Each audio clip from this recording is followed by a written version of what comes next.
जैसे ही आपको कोई पर्टिकुलर सिस्टम का नेम गिवन होगा, जैसे यहाँ पे वन डर वाल गैस है, तो आपको इक्वेशन ऑफ स्टेट ऑटोमेटिकली आपको आइडिया मिलेगा। सम टाइम आपको किसी न्यू सिस्टम के लिए इक्वेशन ऑफ स्टेट गिवन हो सकता है। तो ये वन डर वाल गैस के लिए equation of state for N was P + n square A by V square plus V minus NB is equal to nRT।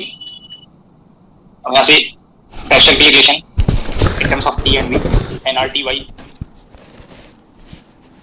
मैंने डिस्कस किया था, जो वेरिएबल है उसकी पर्टिकुलर वैल्यू के लिए आपने प्रोबेबिलिटी फॉर्म फाइंड किया। और आपको स्टार्टिंग में क्रिटिकल पॉइंट्स का एक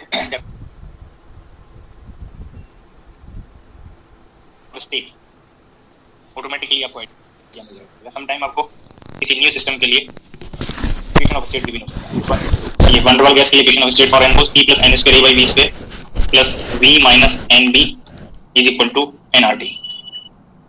और यहाँ से प्रेशर की relation in terms of T and V nRT by V minus NB minus n square A by V square, ये आपको प्रेशर की रिलेशन है।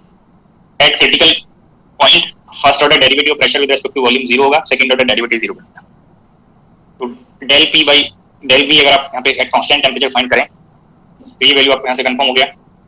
T कांस्टेंट है तो ये nR value constant, T constant और V minus 1 by V minus NB का जो डिफरेंशियल करेंगे तो minus 1 by V minus NB square.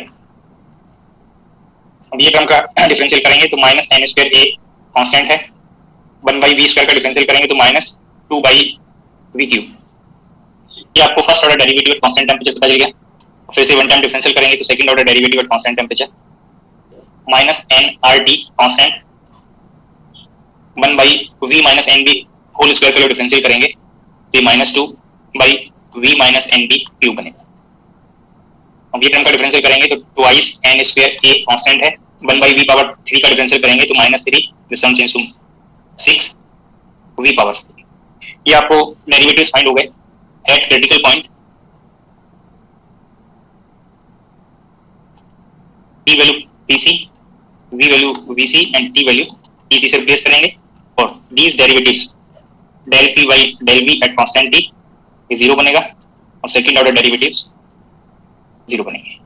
तो ये आपको कंडीशंस यहाँ पे क्रिटिकल पॉइंट के लिए पहले नोट कराई हुई हैं, दीज रिलेशंस में आप प्लेस करेंगे। तो ये इक्वेशन ऑफ स्टेट से जो प्रेशर वैल्यू रिलेशन आपने फाइंड किया तो यहाँ पे प्रेशर को PC nRTC by VC minus NB minus n square A by VC square, ये आपको सपोज इक्वेशन 1 मिल गया। या आप नंबरिंग स्टार्टिंग से करते आते तो ये कोई भी नंबरिंग आप रिप्लेस कर सकते हैं। हम फर्स्ट ऑर्डर डेरिवेटिव वाली इक्वेशन को इस इक्वेशन को 0 करेंगे और ये पॉइंट्स वैल्यूज प्लेस करेंगे तो आपको यहाँ से एक रिलेशन मिलेगा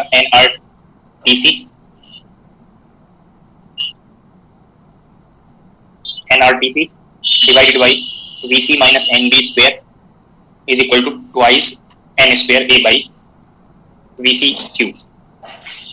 जब आप सेकंड ऑर्डर डेरिवेटिव वाली इक्वेशन को यूज करेंगे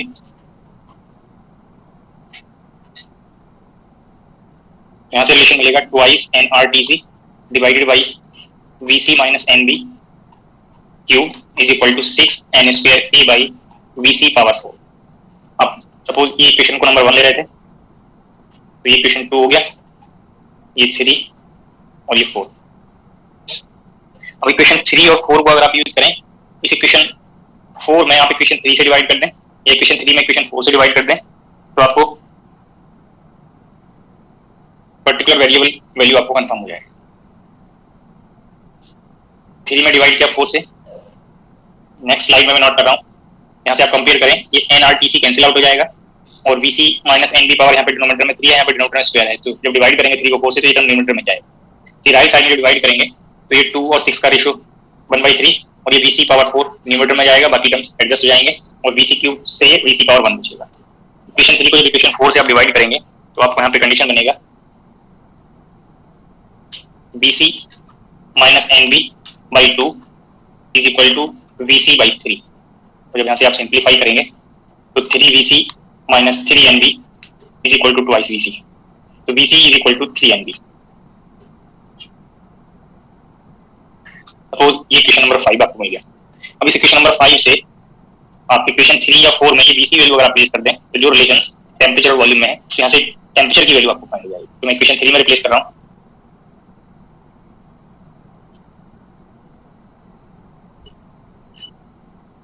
इक्वेशन 3 में आप ये VC वैल्यू प्लेस करेंगे तो 3NB minus NB square is equal to twice N square A by VC power 3 और ये 3NB स्क्वायर। यहाँ से सिंप्लीफाई करेंगे N और PC डिवाइडेड बाई ये difference twice NB whole square करेंगे तो 4N square B square is equal to twice N square A by ये पावर यहाँ पे 3 है VC क्यूब टर्म तो ये 27 N क्यूब B क्यूब। तो यहाँ से आपको टेम्परेचर वैल्यू कंफर्म हो गया। ये B स्क्वायर से B क्यूब एलिमिनेट हो गया, ये N स्क्वायर ये वन टाइम N को एडजस्ट करेगा और ये N डिवाइड में लाएंगे तो N square by N square N term eliminate हो जाएगा और 4 × 2 8 बाई 27 A प्रेजेंट होगा B का 1 पावर और R ये टेम्परेचर वैल्यू क्रिटिकल पॉइंट पे बनेगा। ये प्रॉब्लम नंबर इक्वेशन नंबर 6 हो गया। अब क्रिटिकल पॉइंट पे वॉल्यूम फाइंड हो गया, क्रिटिकल पॉइंट पे टेम्परेचर फाइंड हो गया। अब इक्वेशन ऑफ स्टेट वाले रिलेशन से आप प्रेशर क्रिटिकल पॉइंट पे फाइंड कर सकते हैं। From equation 2, 5 and 6 TC is equal to NRTC, TC value place किया 8A by 27 BR divided by VC value place किया 3NB minus NB minus N square A by V square से VC square बनेगा और this term is 3NB whole square. अब ये both term को simplify कर लीजिए, यहाँ से ये R एडजस्ट हो गया, ये ट्वाइस NB तो ये N एडजस्ट हो गया तो ये A बाई 27 B स्क्वायर में आप इसको एडजस्ट कर सकते हैं। तो ये प्रेशर वैल्यू आपको फाइंड हो गया। 3 कोफिशिएंट्स आपको यहाँ पे फाइंड हो गए, प्रेशर, टेम्परेचर और वॉल्यूम एट क्रिटिकल पॉइंट। अब यहाँ पे N मोल के लिए आपने रिजल्ट फाइंड किए हैं, ये ऑल रिजल्ट्स, बट टेम्परेचर और प्रेशर में नंबर ऑफ मोल्स का कोई पॉइंट इंक्लूड नहीं है। अगर आप इस वॉल्यूम में भी ये क्रिटिकल कोफिशिएंट्स 1 मोल के लिए फाइंड करें तो आपको ये VC value 3B, PC value A by 27 B square and TC value 8A by 27 BR। अगर आप यहाँ से एक रेशियो फाइंड करें R TC by PC VC, ये यूनिट लेस रेशियो आप फाइंड करेंगे तो आप यहाँ पे ये ऑल वैल्यूज को, ये जो अभी आपको मैंने नोट की 3 वैल्यूज यहाँ पे प्लेस कर दीजिए। R TC ये R इधर लेफ्ट साइड में इंक्लूड किया तो ये टर्म आपको कंट्रीब्यूट करेगा 8A बाई 27 BR। अभी PC वैल्यू प्लेस करेंगे A बाई 27 B स्क्वायर और VC वैल्यू 3B तो ये A कैंसिल आउट हो गया, B स्क्वायर बनेगा, ये एलिमिनेट हो गया, 27 एडजस्ट हो गया तो दिस रेशियो 8/3 बनेगा। इसको आप 2.67 डेसिमल प्लेस में नोट कर सकते हैं। तो समटाइम आपको ये रेशियो भी पूछ सकता है। तो ये आपको मैंने वैन डर वाल गैस का रेफरेंस लेके कैसे क्रिटिकल पॉइंट की कंडीशन यूज करके क्रिटिकल कोफिशिएंट्स फाइंड कर सकते हैं, कोई भी पार्ट इनमें से पूछा जा सकता है। तो मेथड आपको ये कंफर्म रहेगा कि क्रिटिकल पॉइंट पे कंसेप्ट यूज करके आप क्रिटिकल कोफिशिएंट कैसे फाइंड करेंगे।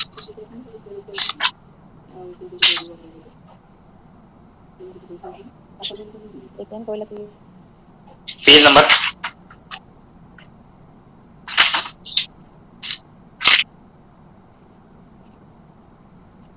Hello sir. सर जहाँ पर RTC divided by PC VC लिखा है ना, यहाँ पर एक R और मल्टीप्लाई करेंगे। जवाब छूट गया, मैंने TC प्लेस कर दिया है। ठीक है, और कैंसिल आउट हो गया, रिजल्ट आपको मिल जाएगा। सर फर्स्ट पेज पे फर्स्ट इक्वेशन थी, वहाँ पर भी प्लस नहीं आना चाहिए ना? ओके, फर्स्ट पेज पे फर्स्ट वाली इक्वेशन जो मल्टीप्लाई, हाँ वो मैं मिस्टेक लिख गया। इस थोड़ा इसको अलर्ट रहा करें, बता दिया करें इसके बाद से ये प्लस बाय मिस्टेक नोट हो गया, ये इक्वेशन ऑफ स्टेट। और कहीं कोई मिस्टेक लगता हो तो बता दें।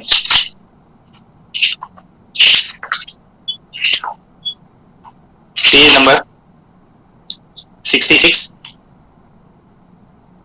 Page number 66, problem number 20। Page number 66, problem number 20, statement read करेंगे।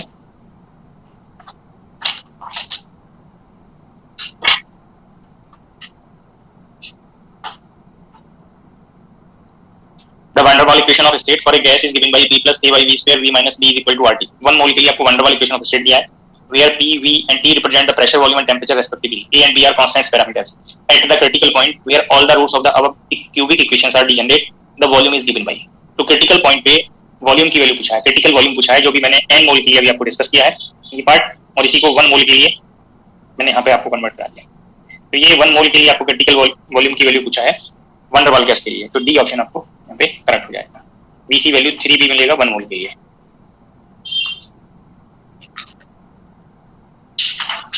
Next problem, page number 16,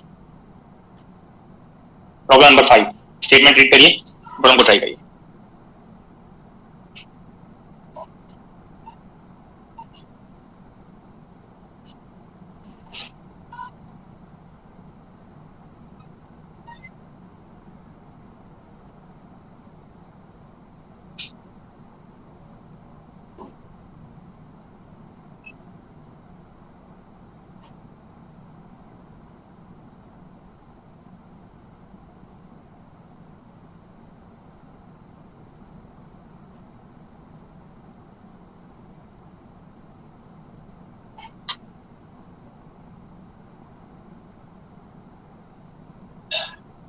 The equation of state for a gas is given by P plus alpha n by V whole square multiplied by V minus beta n is equal to n kBT।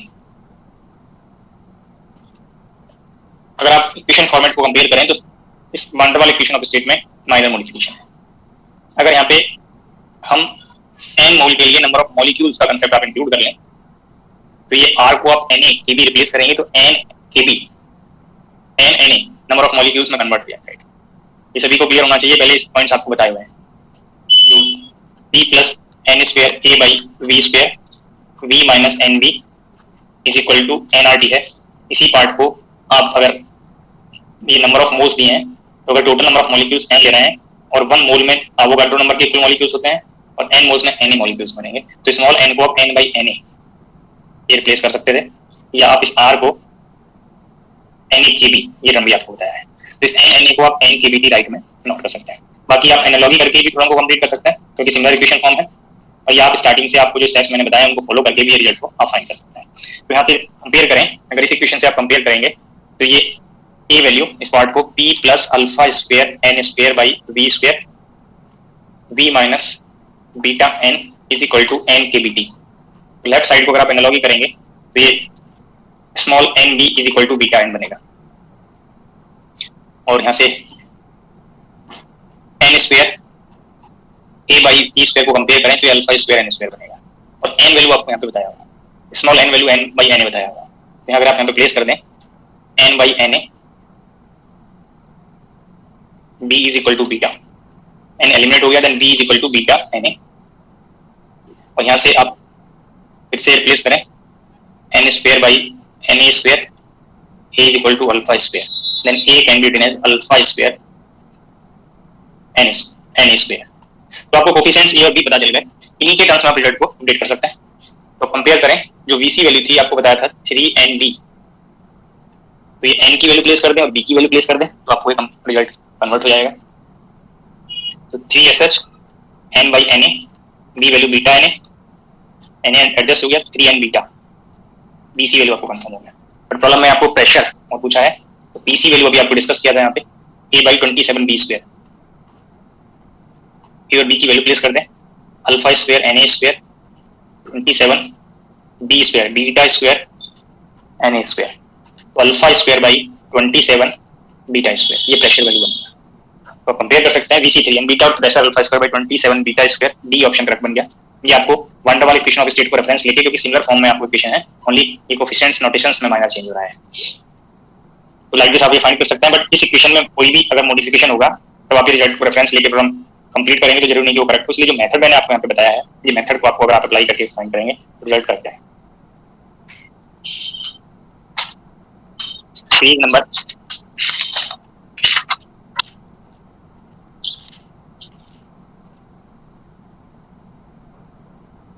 32, problem number 19। Statement read करिए, समस्या follow करिए। Page number 32, problem number 19।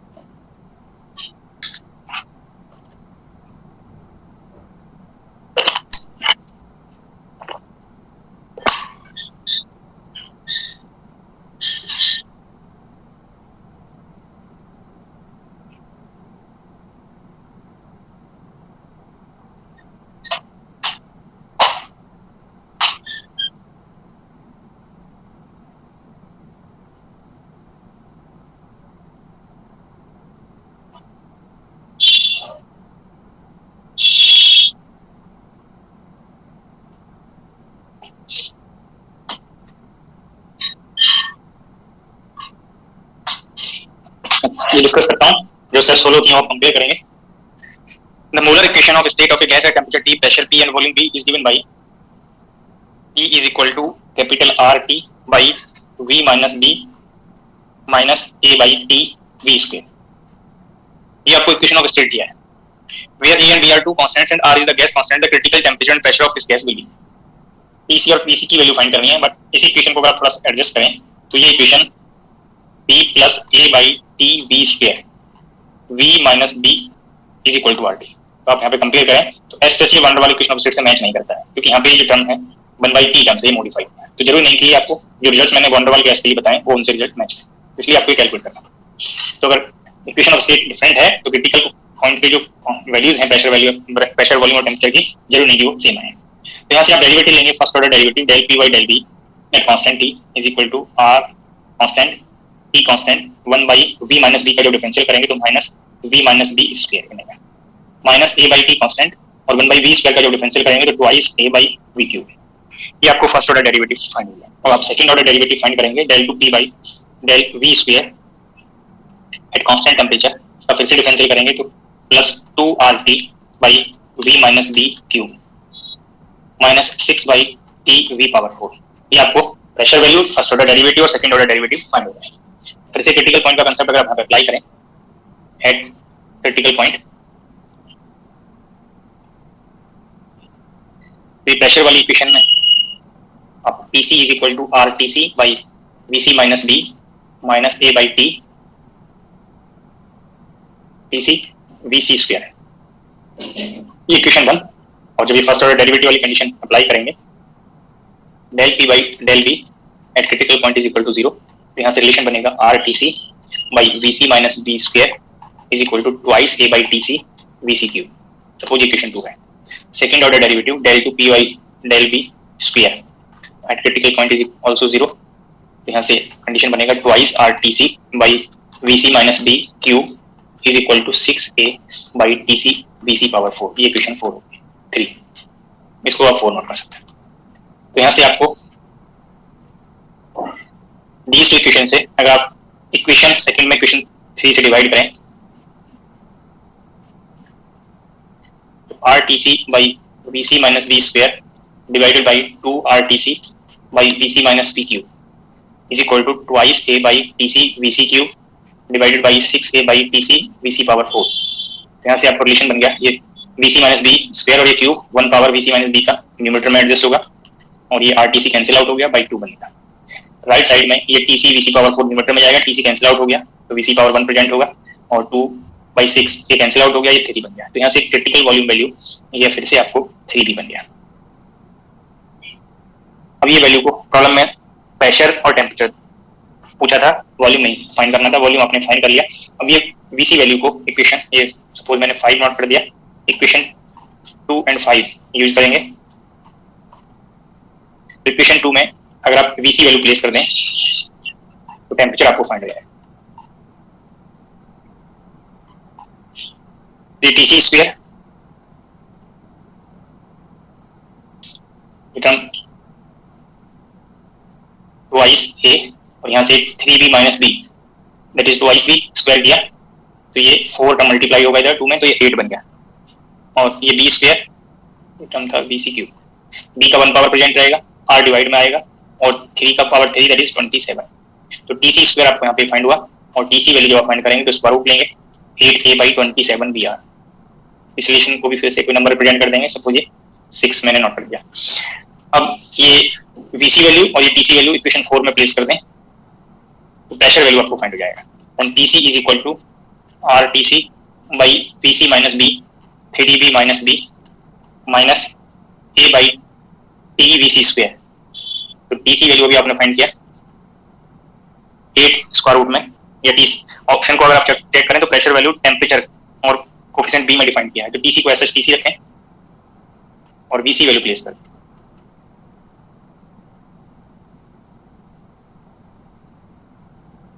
तो ये RTC divided by 2B minus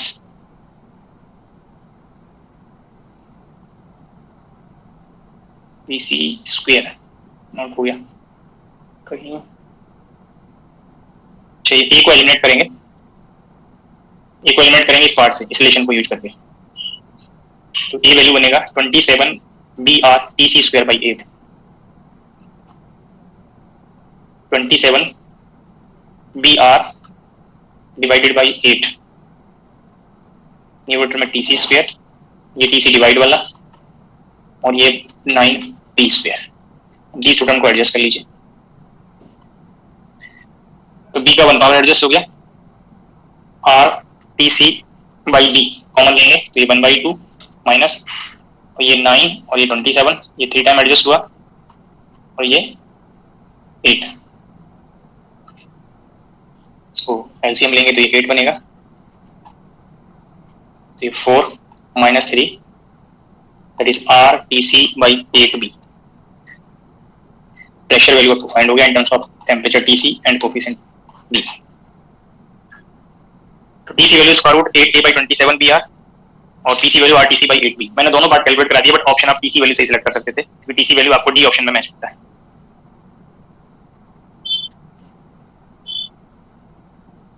तो similar approach पे based question था, कोई another equation of state दिया था किसी पर्टिकुलर गैस के लिए, ये one two one type equation of state नहीं था। Next problem, page number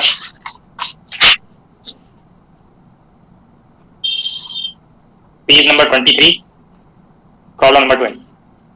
statement read करके समय से सोल्व करेंगे। Page number 23, problem number 12।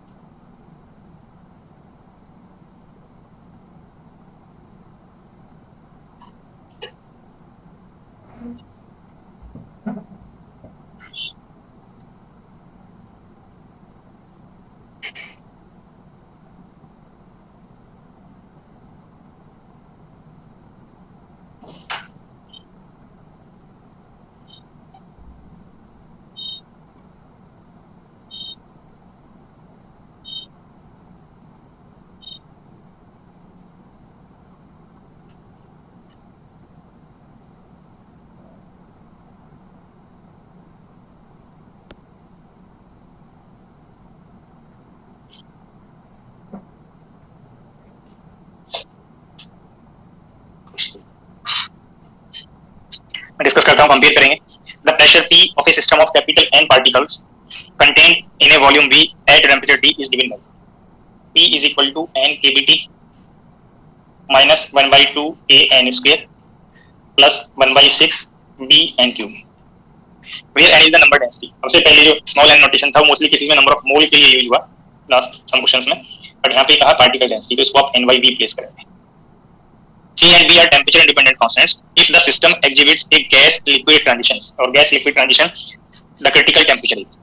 तो critical point का कंसेप्ट आपको यहाँ पे फिर से यूज करना है। तो प्रेशर वैल्यू अगर आप ऐसे यहाँ पे डिफरेंशियल करते हैं तो ये वॉल्यूम से आपको हो सकता है इंडिपेंडेंट लगता है, बट जैसे ये डेफिनेशन प्लेस करेंगे तो ये kBT कांस्टेंट और स्मॉल n वैल्यू प्लेस किया तो N/V minus A/2 N square by V square plus B/6 N cube by V cube. तो आपको यहाँ पे प्रेशर वाले रिलेशन में टेम्परेचर और वॉल्यूम का डिपेंडेंसी कंफर्म हो गया। अब इस एक्सप्रेशन से आप del P by del V at constant temperature find करेंगे। तो N kBT कांस्टेंट है, 1/V का डिफरेंशियल किया minus 1/V square, second term का डिफरेंशियल ये यहाँ पे माइनस टर्म है, A square N square by 2 constant है, और 1/V स्क्वायर का जब आप डिफरेंशियल करेंगे तो माइनस 2/V क्यूब बनेगा plus B/6 N cube constant, और जब आप 1/V पावर 3 का डिफरेंशियल करेंगे तो माइनस 3/V पावर 4 बनेगा। तो ये आपको differentiation first order derivative find हो गया। अब आपको second order derivative del two P by del V square at constant temperature find करना है। तो इसे डिफरेंशियल करेंगे तो minus 2 N kBT by V power 3 plus minus 3A N square by V power 4 plus twice B N cube by V power 5। ये आपको differentiation के बाद टर्म्स बनेंगे। फिर से क्रिटिकल पॉइंट का कंसेप्ट यूज करेंगे। डेरिवेटिव्स जीरो करेंगे तो del P by del V at constant P को जीरो करेंगे तो यहाँ से आपको एक रिलेशन बनेगा, ये N kBT, ये माइनस टर्म था इसको मैंने लेफ्ट में नोट कर लिया, P को TC V को VC, बाकी टर्म को राइट में रखा। तो AN square by VC power 3 minus BN cube by 2VC⁴, ये इक्वेशन 1 और ये इक्वेशन को मैंने 2 रिप्रेजेंट कर दिया। अब सेकंड ऑर्डर डेरिवेटिव वाले पॉइंट्स इसको फिर से जीरो करेंगे, इस पार्ट को जीरो करेंगे। इसमें ये जो फर्स्ट टर्म है इसको मैंने लेफ्ट में नोट किया, twice n kbtc by VC⁴ is equal to 3an² by VC⁴ minus sorry plus ये टर्म माइनस और ये term plus twice bn³ by VC⁴। ये टर्म में साइन चेंज होंगे, हाँ जी अब करेक्ट है। ये इक्वेशन 3 बन गया क्योंकि टर्म प्लस था, लेफ्ट में माइनस आएगा, उस माइनस को एडजस्ट करेंगे तो साइन चेंज होगा। तो 3 इक्वेशन आपको यहाँ पे मैंने नोट कर दी। प्रॉब्लम में क्रिटिकल टेम्परेचर फाइंड करना है। अब क्रिटिकल टेम्परेचर दी सोल्यूशन में चेक करें, यहाँ से वॉल्यूम डिपेंडेंट आ रहा है, तो दी सोल्यूशंस को यूज करेंगे नेक्स्ट स्लाइड में। जो इक्वेशन 3 है उसको लाइक दिस नोट कर सकते हैं, ये 2 फैक्टर और यहाँ से VC⁴ से 1 पावर 2yVC और remaining term n kbtc by VC²। ऐसे राइट साइड को इसका नोट करेंगे, तो यहाँ से ऑल दीज टू टर्म्स में आप VC पावर कॉमन ले सकते हैं, या ऐसा आप इसको प्लेस कर दें तो ये 3an² by VC⁴ minus 2bn³ by VC⁵। अब यहाँ से ये टर्म की वैल्यू को, ये इक्वेशन सेम है जो भी लास्ट इक्वेशन था,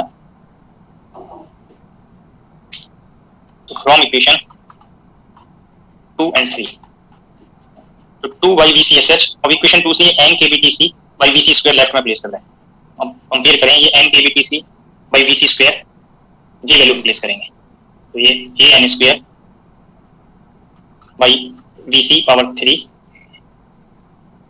minus bn³ by twice VC⁴ और right side S 3an² by VC⁴ minus twice bn³ by VC⁴। अब ये सेम वॉल्यूम पावर वाली टर्म को एक साथ नोट करेंगे, तो यहाँ पे VC⁴ है, यहाँ पे भी VC⁴ है। ये टर्म को जब यहाँ पे मल्टीप्लाई करेंगे तो VC⁴ बनेगा, यहाँ पे भी VC⁴ है, तो इस VC⁴ को मैंने लेफ्ट में नोट कर लिया। तो ट्वाइस bn³ बाई VC⁴ ये टर्म माइनस बनेगा, 2 एडजस्ट हो गया, bn³ बाई VC⁴ ये VC⁴ वाले टर्म को राइट में ले गए, 3an² by VC⁴ minus twice an² by VC⁴। तो यहाँ से कंपेयर कर सकते हैं, ये सेम टर्म्स हैं, 2 - 1 ये 1 कोफिशिएंट बन जाएगा और यहाँ पे 3 - 2 से ये भी 1 कोफिशिएंट बन जाएगा। तो ये bn³ by VC⁴ is equal to an² by VC⁴। VC का 1 पावर प्रेजेंट रहेगा, तो यहाँ से आपको ये कंफर्म हो गया bn² और n³ n का 1 पावर बाई a। ये क्रिटिकल वॉल्यूम की वैल्यू आपको फाइंड हो गई, और ये इक्वेशन को मैंने सपोज इक्वेशन नंबर 4 रिप्रेजेंट कर दिया। अब हमें फाइंड करना है क्रिटिकल टेम्परेचर। तो कोई भी एक इक्वेशन में दीस इक्वेशन से आप क्रिटिकल वॉल्यूम वैल्यू प्लेस करेंगे, क्रिटिकल टेम्परेचर आपको फाइंड हो जाएगा। फ्रॉम इक्वेशन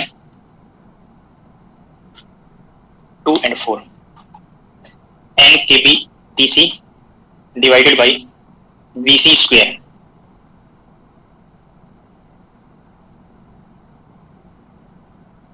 ये वैल्यू एसएच राइट से an² by VC⁴।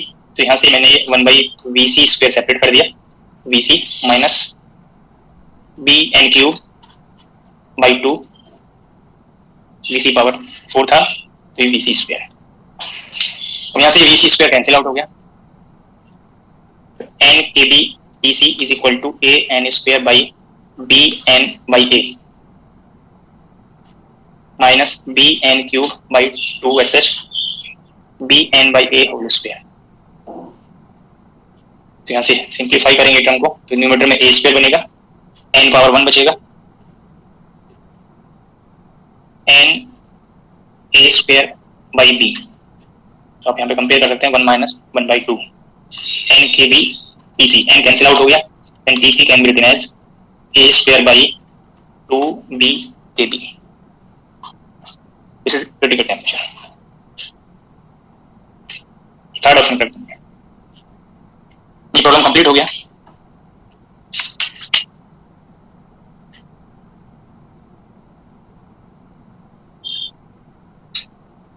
Next problem, page number 25, problem number 17,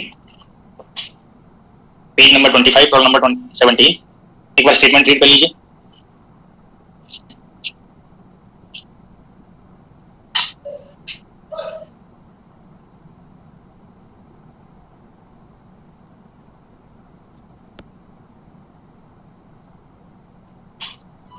last problem से थोड़ा एनालॉजी करेंगे इसका।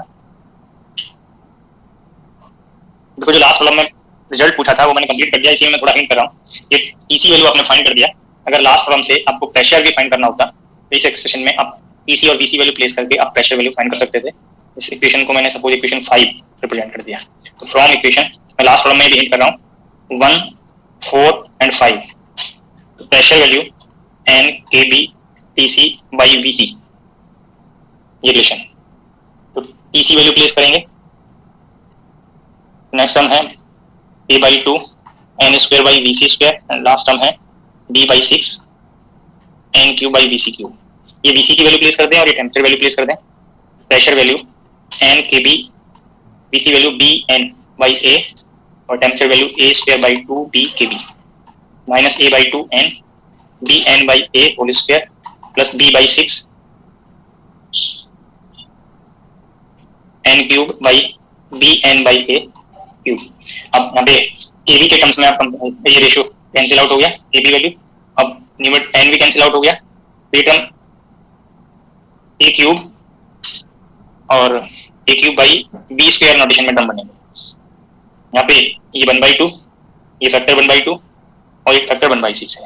ये टर्म प्लस है, ये टर्म माइनस है, ये कैंसिल आउट हो जाएंगे। ओनली लास्ट टर्म कंट्रीब्यूट करेगा, दैट इज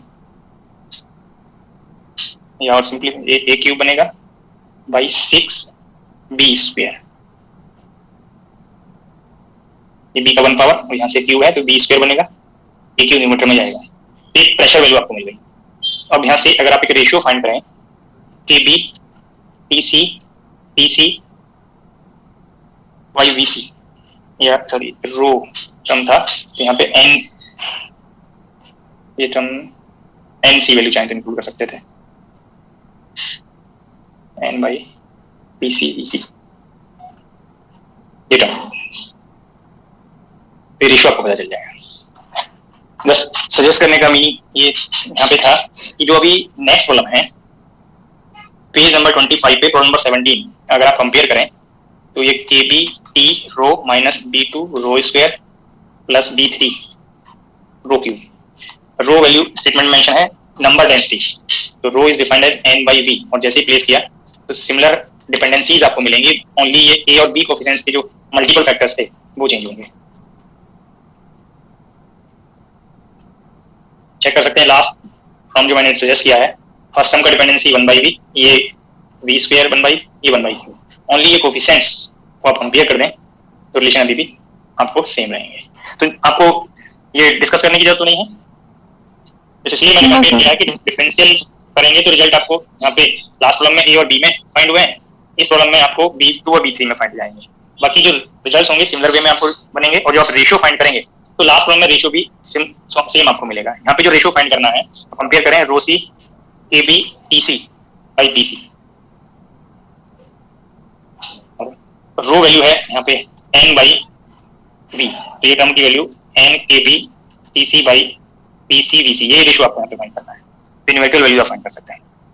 फाइंड करेंगे तो लास्ट वाले में फाइंड कर लीजिए, आपको इजीली पता चल जाएगा एन के मल्टीपल में क्या रिजल्ट बन रहा होगा। तो 3 आ रहा है। हाँ, तो ये रेशियो आपको 3 बन रहा है। तो दोनों प्रॉब्लम सेम है, ओनली यहाँ पे इंडिविजुअल वैल्यूज पूछी थी, यहाँ पे एक्सप्रेशन में आपको वैल्यूज प्लेस करना है। तो फिर से डिफरेंशिएशन और इंडिविजुअल वैल्यूज के लिए स्टेप्स मैंने स्किप किए हैं, बाकी आप रिलेट कर लें। Next problem,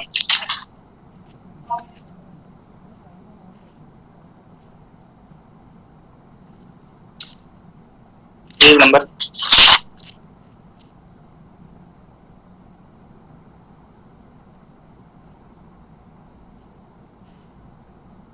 number 35, problem number 17। Statement read करेंगे। Page number 35, problem number 17। The pressure versus temperature diagram for a pure substance is shown below। और ये सेम डायग्राम मैंने आपको सजेस्ट किया है, प्रेशर वर्सेस टेम्परेचर डायग्राम। ये डिफरेंट कर्व्स के name आपको बताया है। यहाँ पे इस कर्व, these कर्व्स के वन साइड आपको ये फेजेस के नोटेशंस दिए हैं ABC, इन फेजेस का नेम पूछा है और आप या तो डायग्राम जो मैंने ड्रॉ किया उसके रेफरेंस ले लें और ये सेगमेंट भी कहता है कि किस टेंपरेचर और किस प्रेशर की साइड आपको क्या फेज मिलेगा। ये जो कर्व है ये आपको बताया था मेल्टिंग कर्व, तो solid high temperature side melt होगा तो ये B फेज सॉलिड बनेगा और C फेज लिक्विड बनेगा। लिक्विड का और से टेंपरेचर अप्लाई हायर करेंगे तो वेपर बनेगा, तो ये फेज आपको वेपर बताया था। ये कर्व वेपराइजेशन कर्व बताया था, ये कर्व आपको सब्लिमेशन कर्व बताया था। तो कंपेयर कर सकते हैं, यहाँ पे B बनेगा सॉलिड, A बनेगा वेपर और C बनेगा लिक्विड। ये आप कंपेयर कर सकते हैं, vapour, solid and liquid, second option curve बन जाएगा।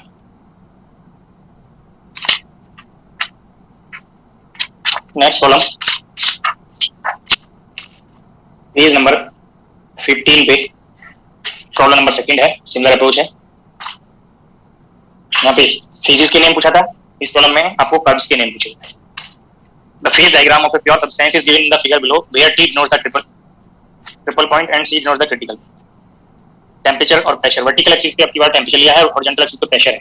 आपको मैंने जो डायग्राम ड्रॉ कराया वहाँ पे वर्टिकल और लास्ट प्रॉब्लम में वर्टिकल एक्सिस पे प्रेशर था, हॉरिजॉन्टल पे टेम्परेचर था। तो आप एनालॉजी कर लेंगे जो जिस तरह से अभी मैंने वहाँ पे कंपेयर करके बताया। और एक इजी वे भी है, पेज नंबर 15 पे प्रॉब्लम दिया है, अगर आप पेज नंबर 16 वाली साइड से इस डायग्राम को विजुअलाइज करने के लिए ट्राई करेंगे तो सेम एक्सिस बन जाएंगे जो मैंने आपको प्लॉट में बताई हुई है। तो उससे अगर आप एनालॉजी कर लें आपको सेम पॉइंट्स बन जाएंगे। क्लियर रहेगा? 16 से इसमें 15 के बैक साइड से चेक करेंगे तो सेम डायग्राम मिलेगा जो आपको मैंने यहाँ पे ड्रॉ किया। तो आप कर्व्स को कंपेयर कर लीजिए। गामा वेपराइजेशन बनेगा और वो सिर्फ एक ही ऑप्शन में है, बी मेल्टिंग और अल्फा सब्लिमेशन, बी ऑप्शन पर बन जाएगा।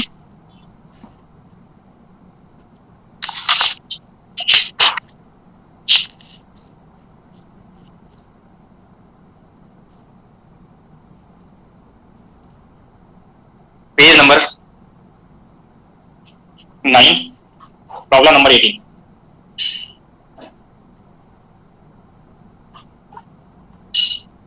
स्टेटमेंट रीड करेंगे, page number 9 problem number 18।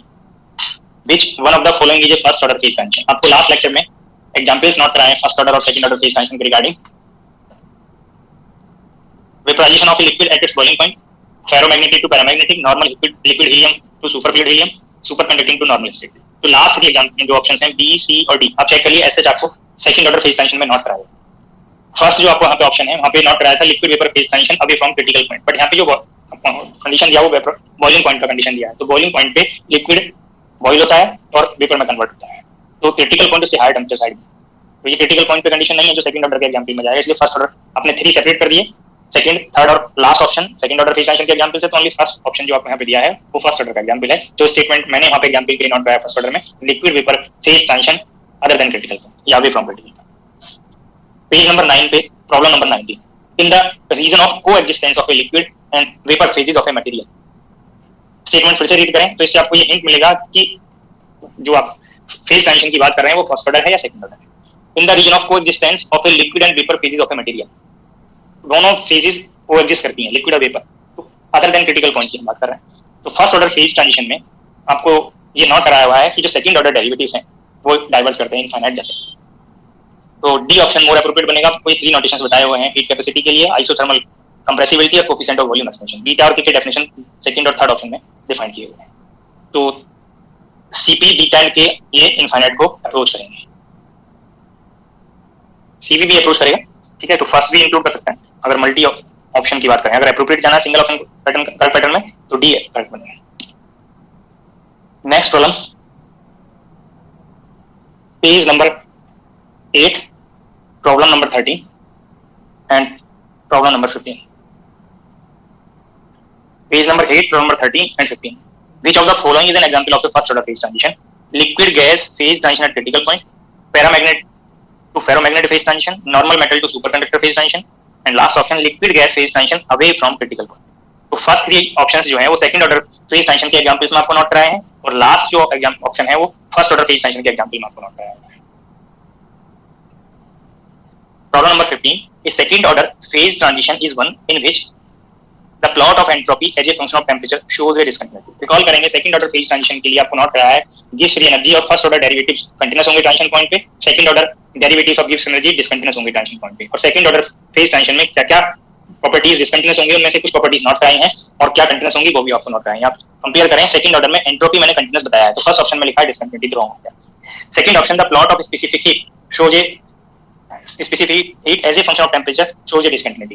Recall करेंगे वहां पे हीट कैपेसिटी या स्पेसिफिक हीट को मैंने डिसकंटिन्यूअस बताया सेकंड ऑर्डर फेज ट्रांजिशन में, तो बी ऑप्शन करेक्ट बन गया। अभी और कंटिन्यू करेंगे थर्ड ऑप्शन और fourth option the plot of volume, volume first order बताया था, volume as a function of pressure shows a discontinuity, ये रॉन्ग हो गया। Last plot of compressibility as a function of temperature is continuous, compressibility आपको discontinuous बताया था। Entropy volume magnetization continuous बताए थे, heat capacity coefficient of volume expansion isothermal compressibility ये discontinuous बताया। नेक्स्ट प्रॉब्लम,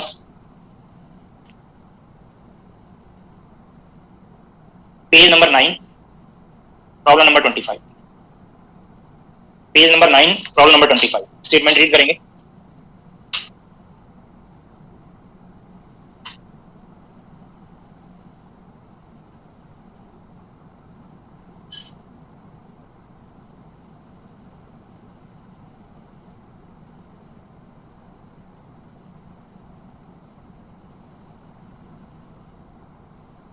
आपको मैंने ट्रिपल पॉइंट का डेफिनेशन बताया है, उस ट्रिपल पॉइंट के डेफिनेशन को आपको इस प्रॉब्लम को सॉल्व करने के लिए यूज करना है। The vapour pressure P in millimetre of Hg of a solid, तो सॉलिड फेज के लिए आपको vapour pressure at temperature T is expressed as for solid phase ln of P is equal to 23 minus 3863 by capital T, and that of its liquid phase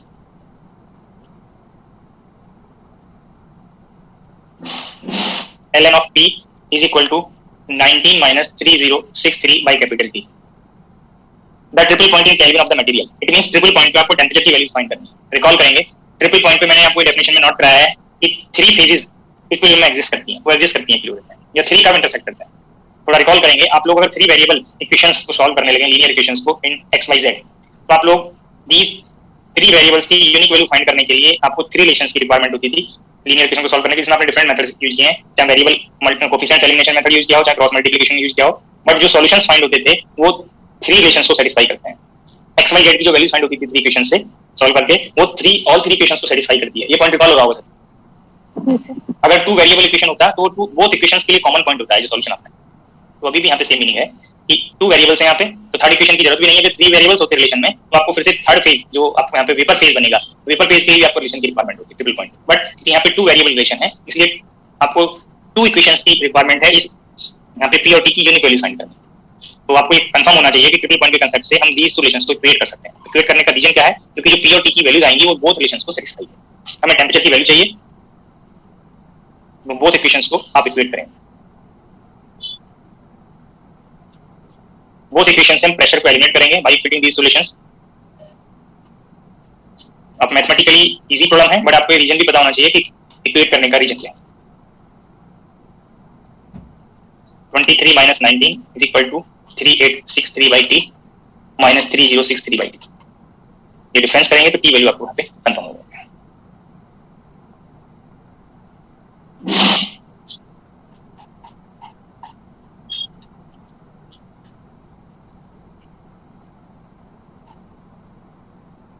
This value 800 and this value 4, 200 value. Last of meter.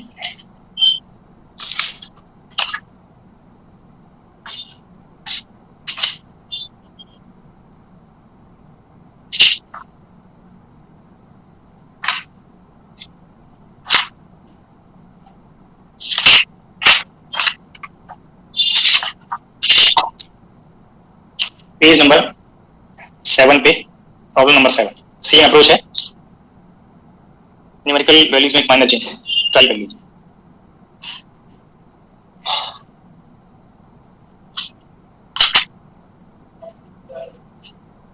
Sir 200 कर लें।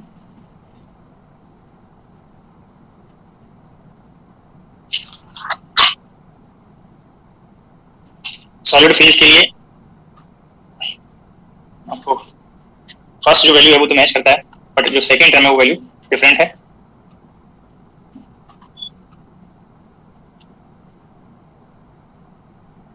Both equations को equate करेंगे तो T value 3750 minus 3050 divided by 23 minus 19.5, तो फिर से 200 value आपको find हो रहा होगा। डी ऑप्शन फिर से करेक्ट होगा। पेज नंबर 9 पे प्रॉब्लम नंबर 26 स्टेटमेंट रीड करें, अपना ट्राई करें 9 पे 26।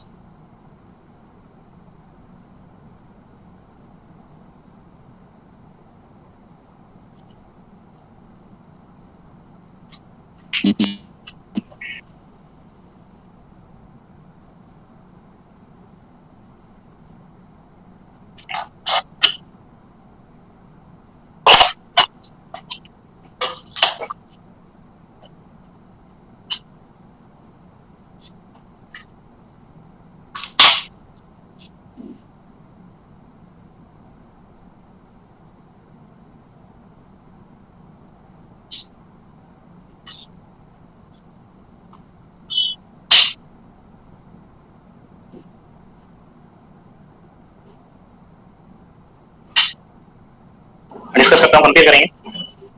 The pressure versus temperature diagram of a given stream of a given system at a certain low temperature range is found to be parallel to the temperature axis in the liquid to solid transition।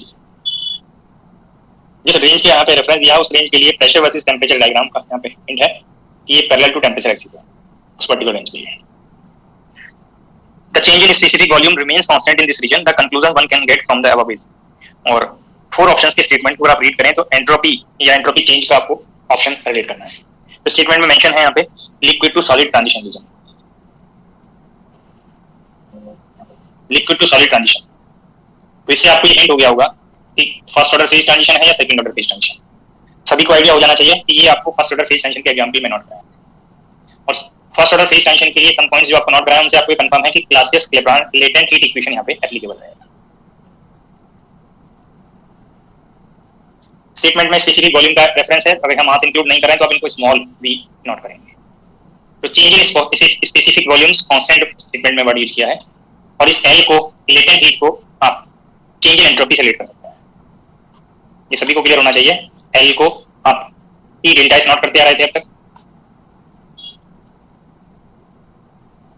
Liquid से solid phase transition के लिए आप ये reference लेंगे तो मैंने ये final phase solid ले लिया और इनिशियल फेज लिक्विड और उन्हीं के कॉरस्पॉन्डिंग ये चेंज इन वॉल्यूम। अगर हम ये डीपी बाई डीटी का आइडिया ले लें तो हमें चेंज इन एंट्रोपी का आइडिया यहाँ से और डीपी बाई डीटी इस कर्व से आपको कंफर्म है कि डीपी बाई डीटी 0 है और जैसे ही आपको डीपी बाई डीटी 0 मिला S for solid region minus S for liquid region is equal to 0। तो बोथ फेजेस के लिए ये एंट्रोपी इक्वल आ गई, चेंज इन एंट्रोपी 0 बन गया और बोथ फेजेस के लिए एंट्रोपी यहाँ पे इक्वल आ गई। The entropy of solid is 0। किसी भी इंडिविजुअल फेजेस की एंट्रोपी यहाँ पे 0 नहीं है, इक्वल आ रही है बोथ फेज के लिए। फर्स्ट ऑप्शन रॉन्ग होगा।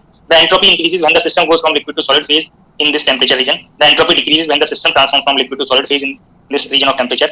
Last option, the change in entropy is 0 in the liquid to solid transition region। तो जिस रेंज ऑफ टेम्परेचर के लिए हिंट कहा है उस रेंज के लिए चेंज इन एंट्रोपी 0 बनेगा।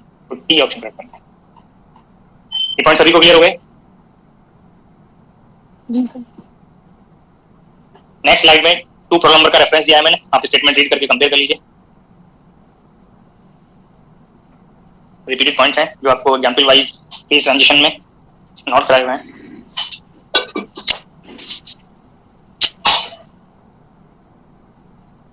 पेज नंबर 10 पे 28 identify which one is a first order phase transition. Liquid to gas transition critical point, liquid to gas transition close to triple point, paramagnetic to ferromagnetic transition in the absence of magnetic field, a metal to superconductor transition in the absence of magnetic field. तो आपको first, third और last जो options हैं वो second order में note कराए हैं। Second option अभी फ्रॉम क्रिटिकल पॉइंट यहाँ पे वर्ड यूज कर एट ट्रिपल पॉइंट, तो ट्रिपल पॉइंट जो क्रिटिकल पॉइंट से डिफरेंट पॉइंट बताया था आपको, ये फर्स्ट ऑर्डर फेज ट्रांजिशन का एग्जांपल है। Page number 10 problem number 31 in A first order phase transition at the transition temperature specific heat of the system.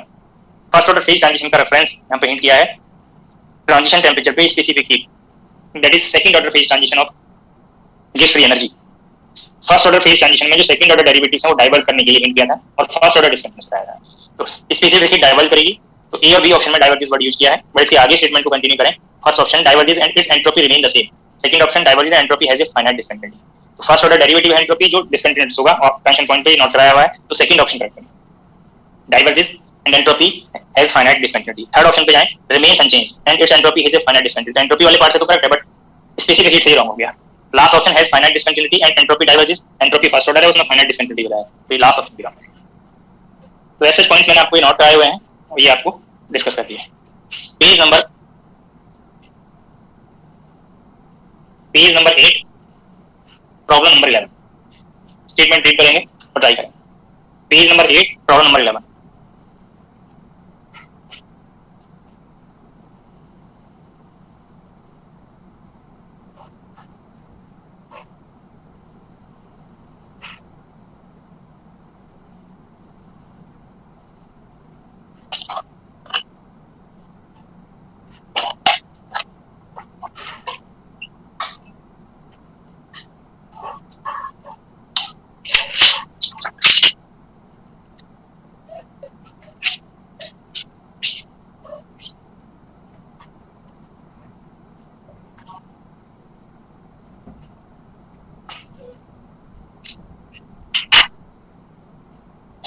Sir, second option, 11. Sir 11 slide show कर लो.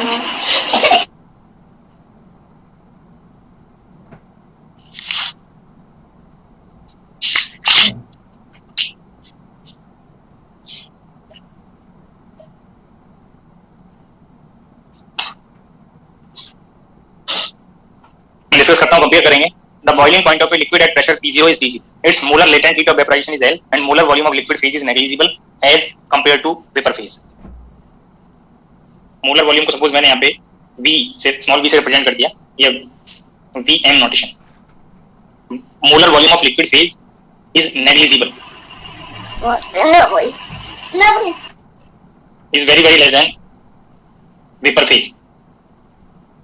ये आपको statement में किया हुआ है.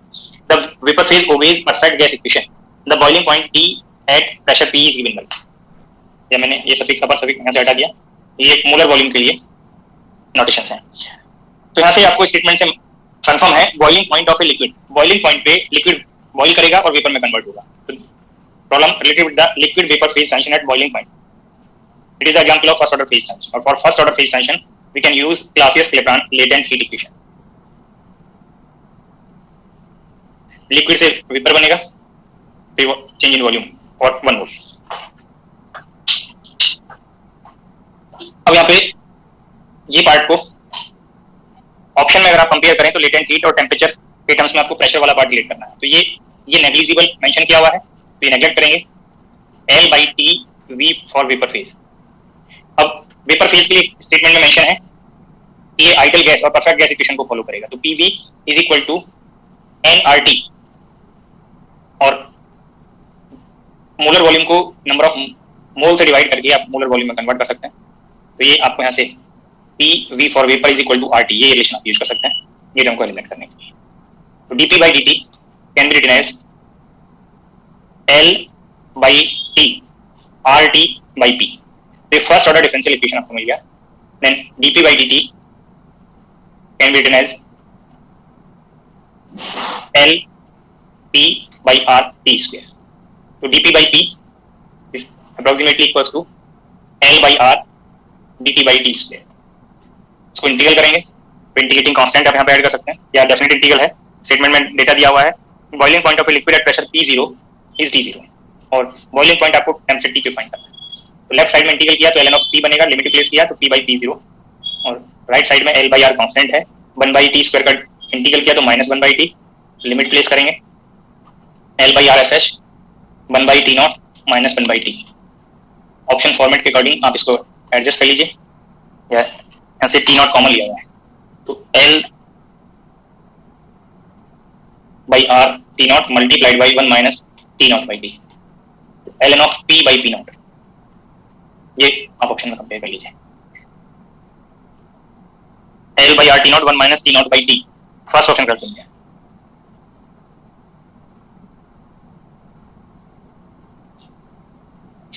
Sir B option. हाँ जी सर बी ऑप्शन है. अच्छा हाँ फर्स्ट में ln है. ओके लेफ्ट साइड चेंज है फर्स्ट का. Second option ln P/P0 is equal to L/R T0 1 minus T0/T. Second option कर सकते हैं. Next problem page number 23 problem number 8. Page number 23 problem number 8. ये स्टेटमेंट एक बार read कर लीजिए.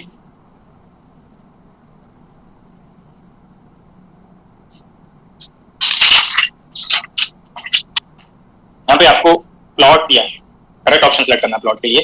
LNP versus temperature. The condition for liquid and vapor phases of a fluid to be in equilibrium is given by the approximate equation dP by dt is nearly equal to QL by T by V vapor, Clausius-Clapeyron equation, where V vapor is the volume per particle in the vapor phase and QL is the latent heat, which may be taken to be constant. If the vapor phase obeys ideal gas law, which of the following plot is correct? जो information आपको इस problem के statement में दिया है, जो भी last problem मैंने डिस्कस किया, आप उसके स्टेटमेंट को चेक कर लीजिए, सिमिलर इन्फॉर्मेशन है। ये इक्वेशन यहाँ पे आपको डायरेक्ट प्लेस किया हुआ है। अगर ये पार्ट पे जाएं, यहाँ पे जो आपने पर नंबर ऑफ मोल्स लिए हैं, तो इसको नंबर ऑफ मोल्स को आप नंबर ऑफ पार्टिकल से अगर आप रिलेट करें, तो यहाँ पे जो लेटेंट हीट का कंसेप्ट था, यहाँ पे मास भी मल्टीप्लाई हो जाएगा।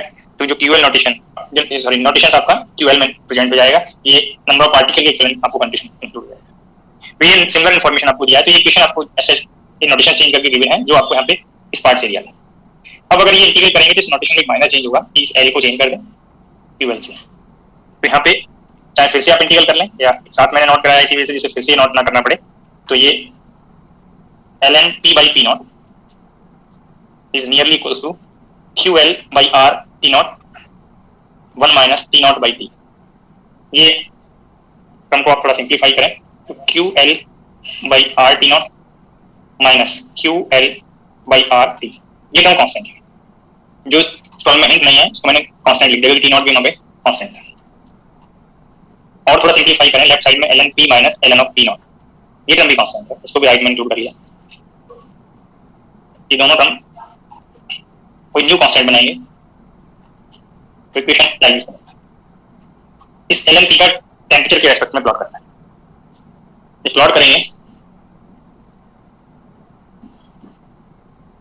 इस एक्सिस पे टेंपरेचर, इस एक्सिस पे ln ऑफ p। तो t को अगर आप 0 ले रहे हैं तो 1/0 is approach to minus infinity, ये टर्म माइनस इंफिनिटी को अप्रोच करेगा। तो t टेंड्स टू 0 पे ln ऑफ p की वैल्यू माइनस इंफिनिटी को अप्रोच करेगी। ये आप कंपेयर करें तो ये फर्स्ट, थर्ड और लास्ट ऑप्शन में होता है। जैसे जैसे इस p को इंक्रीज करते जाएंगे ये 1/t वैल्यू डिक्रीज होता जाएगा। तो आप यहाँ पे कंपेयर करें, जब ये दोनों, ये कोई कांस्टेंट वैल्यू और ये वैल्यू इक्वल वैल्यू हो जाएंगी, तब ये डिफरेंस वैल्यू 0 बनेगा। और जैसे जैसे आप t को इन्फिनिटी की तरफ लेके जाएंगे तो 1/infinity ये टर्म 0 की तरफ चला जाएगा और इट मींस इस कांस्टेंट को वैल्यू अप्रोच करेगा। फिर आप हायर वैल्यू को जैसे और भी वैल्यू, मतलब ये टर्म इस वैल्यू पे कांस्टेंट हो जाएगा एलजी। तो जो प्लॉट बनेगा वो लास्ट में जाके कांस्टेंट होना चाहिए, ये टर्म बनना चाहिए। एक और पॉइंट मैं यहाँ पे सजेस्ट कर दूं, इस कांस्टेंट को चाहे तो आप कोई ABCD या कोई नोटेशन दे सकते हैं। इसमें A और C का वेरिएशन सिमिलर है, सिर्फ इस कांस्टेंट का डिफरेंस है, आप कंपेयर कर सकते हैं। बी ऑप्शन तो t टेंड्स टू 0 वाली कंडीशन से रॉन्ग हो गया, और डी ऑप्शन में अगर आप जाएं तो डी ऑप्शन में आप कंपेयर करें, पहले वैल्यू इंक्रीज हो रहा है फिर डिक्रीज हो रहा है। तो डिक्रीज होने के लिए यहाँ पे कोई और वेरिएशन नहीं है, ये ऐसे इस फॉर्म में जब प्लेस करेंगे t को इंक्रीज करते जाएंगे तो वैल्यू इंक्रीज होता जाएगा, इस माइनस पार्ट की वजह से इंक्रीज होता जाएगा, कहीं डिक्रीज होने के लिए कोई पॉइंट नहीं। अब आप अगर कंपेयर करें तो जो प्लॉट दिया है डी ऑप्शन में, मैं थोड़ा पॉइंट सजेस्ट कर दूं, इस पीक के बाद ये जो पोर्शन है, इस पोर्शन में स्लोप वैल्यू नेगेटिव बनेगा। यहाँ से चेक कर लीजिए, ये दोनों टर्म प्लस हैं, ये वैल्यू प्लस होती है तो रेशियो श्योरली प्लस बनेगा। तो ये डेरिवेटिव वैल्यू कहीं नेगेटिव नहीं बनता, जब नेगेटिव नहीं बनेगा तो ये कभी डिक्रीजिंग वैल्यू यहाँ पे शो नहीं होगा। तो डी ऑप्शन इस पार्ट से रॉन्ग हो गया। बट जो ए और सी ऑप्शन है, ये दोनों में एक माइनर चेंज है इस कांस्टेंट का, बट जो मोर एप्रोप्रिएट आंसर है वो थर्ड ऑप्शन करेक्ट बनेगा। बट जब ये आंसर की दिया था तो इसमें फर्स्ट ऑप्शन करेक्ट किया था, लास्ट में दोनों पार्ट इंक्लूड कर दी। बट मैं इसके एक्सप्लेनेशन के लिए आपको फिर से हिंट करूं कि ये कांस्टेंट वैल्यू नॉन जीरो है। अभी आपने सम प्रॉब्लम सॉल्व किया, चेक कर सकते हैं ये वैल्यूज, ये सिंगुलर फॉर्म दिया हुआ है, सिंगुलर फॉर्म है। ये जो रेशियो है ये लेटेंट हीट बाई आर की वैल्यू है, चेक कर लीजिए। ये LNP लेफ्ट साइड में है और राइट साइड में जो कांस्टेंट है ये 23 और ये 90 पॉजिटिव कांस्टेंट आ रहे हैं, नॉन जीरो। और भी किसी मेटेरियल के लिए चेक करेंगे तो ये आपको कांस्टेंट नॉन जीरो मिलेंगे। ये जो करेक्ट ऑप्शन बनेगा वो थर्ड ऑप्शन बनेगा। फर्स्ट ऑप्शन तभी करेक्ट है जब कांस्टेंट वैल्यू जीरो हो जाए, जो स्टेटमेंट के अकॉर्डिंग जरूर नहीं ये zero. Next problem,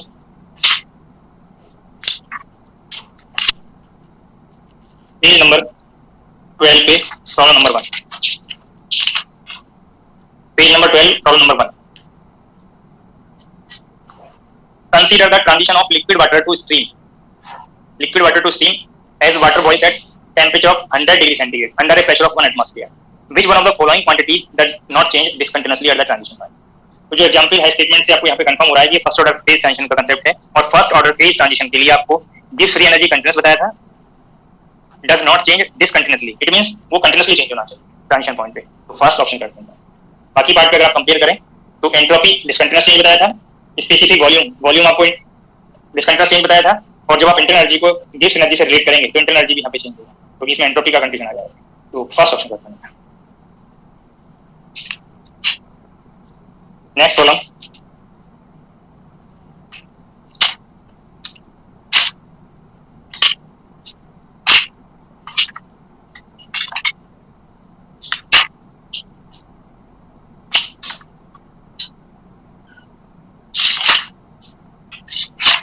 page number 36, problem number 21।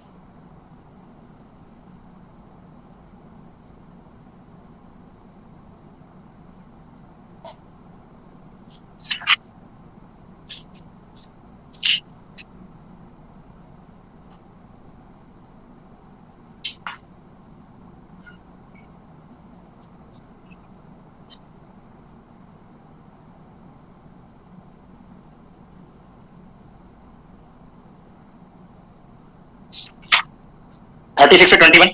A solid melts into a liquid by a first order phase transition. The relationship between the pressure and temperature T of a phase transition is equal to minus T plus P naught, where P naught is constant. The entropy change associated with the phase transition is 1 joule per mole Kelvin. The Clausius-Clapeyron equation for latent heat is L is equal to T dP by dt multiplied by delta V. Here delta V is equal to V liquid minus V solid. Is the change in molar volume at the phase transition. The correct statement relating the values of the volumes is, इस relation से आप dp by dt की value find कर सकते हैं -2 by using Clausius-Clapeyron latent heat equation. dp by dt can be written as L by T change in volume, और 1 मोल के लिए ये लेटेंट हीट आपको हिंट किया हुआ है, इसको आप चेंज इन एंट्रोपी में रिलेट करेंगे तो T कैंसिल आउट हो गया, और ये वैल्यू आपको स्टेटमेंट में गिवन है। डेल्टा एस वैल्यू 1 मोल के लिए दिया हुआ है, 1 जूल पर मोल केल्विन। तो ये 1 मोल के लिए चेंज इन एंट्रोपी है, और ये 1 मोल के लिए चेंज इन वॉल्यूम है, और चेंज इन वॉल्यूम की वैल्यू आपको फाइंड करना है। तो ये -2 is equal to 1 by delta V, and delta V is equal to -1 by T. Delta V statement में डिफाइन किया हुआ है, V for liquid minus V for vapour phase, V for solvent. तो लेफ्ट साइड में V for liquid notation है, V for liquid is equal to V for solid minus R। Third option करते हैं।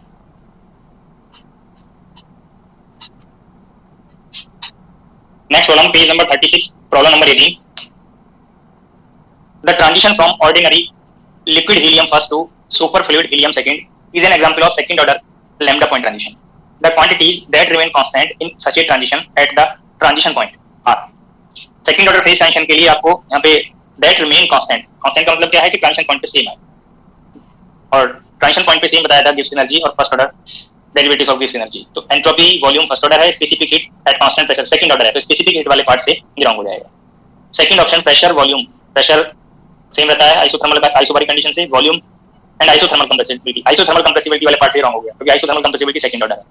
Third में फिर से specific heat है, isothermal compressibility wrong हो गया। Last option pressure volume entropy and Gibbs energy. Isothermal isobaric process होते हैं फेज ट्रांजिशन की कंडीशन, तो आइसोथर्मल आइसोबारिक से तो प्रेशर वाला पार्ट आ गया, गिब्स एनर्जी कंटीन्यूअस होता है, और फर्स्ट ऑर्डर डेरिवेटिव वॉल्यूम और एंट्रोपी बनेंगे, तो डी ऑप्शन करते हैं। नेक्स्ट प्रॉब्लम सेम पेज पे 20 है।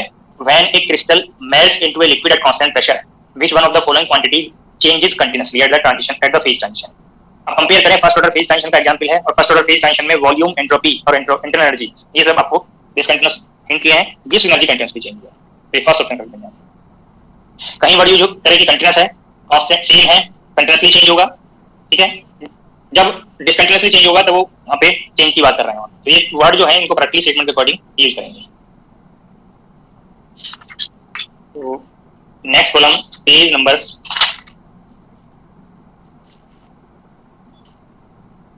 32,